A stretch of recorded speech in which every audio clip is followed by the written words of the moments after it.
It was sunrise at Tassajara when I came across a novice monk with legs crossed and eyes closed in meditation, while morning's soft lalique light sought out the last clumps of darkness lurking under bushes and behind the low stone wall. Mist exhaled from the close-by stream, moistened the dry mountain air, and soft water mantras were uttered by the tongue of the stream as it rolled over the smoothened stones within. No shapeless ropes could hide her body, and at first I thought of moving on so I could be one fewer worldly distraction, as she sat so like a saint, so detached from the well-honed contours of her well-formed face, her shorn, bowed head. Just then the mystic archer let fly a shot, pierced me with his karmic providence. The stepped-upon cinder path played percussion beneath my feet. I became bold in my stares, and my glances licked her form like dragon flame.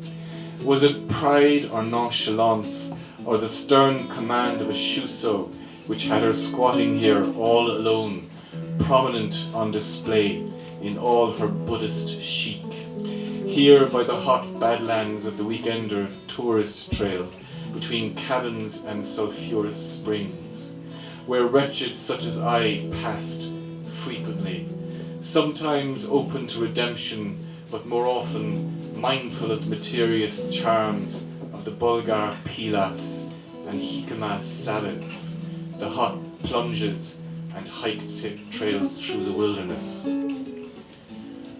Bronze bells told an answer, but made no difference. Famine Fugue, which is an adaptation of Paul Celan's Todesfuge.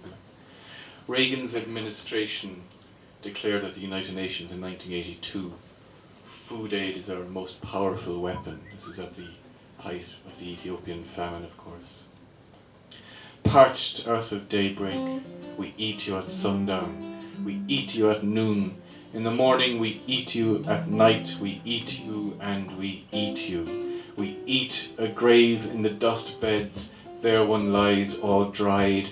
A man lives in a White House, he slithers with the rattlers, he types when dusk falls in California, your peroxide hair, Nancy baby.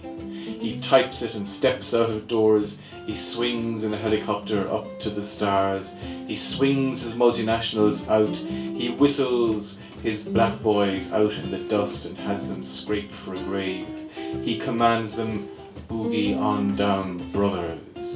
Parched earth of daybreak, we eat you at night, we eat you in the morning, at noon we eat you, at sundown we eat you and eat you. A man lives in a White House, he slithers with the rattlers, he types, when dusk falls in California, oh your peroxide hair, Nancy baby, your ashen hair in Como buddy. We eat a grave in the dust beds, there one lies all dry. He calls out, scrape harder into the dust, you lot, we others let's boogie on down. He grabs at the dollar in his pocket, he waves it, his eyes are blue. Scrape deeper, you lot, with your paws, we others let's boogie. Parched earth of daybreak, we eat you at sundown, we eat you at noon in the morning, we eat you at night, we eat you and we eat you. A man lives in the White House, your peroxide hair, Nancy baby, your ashen hair in Como buddy. He slithers with the rattlers, he calls out so sweetly, play death. Death is a mistress of my apple economy. He calls out more darkly now, to your dance, brother, then as dust you will settle on the ground, then a grave you will have scraped there. One lies all dried. Parched earth of daybreak, we eat you at night, we eat you at noon. Death is a mistress whose apple economy. We eat you at sundown, in the morning we eat you and eat you.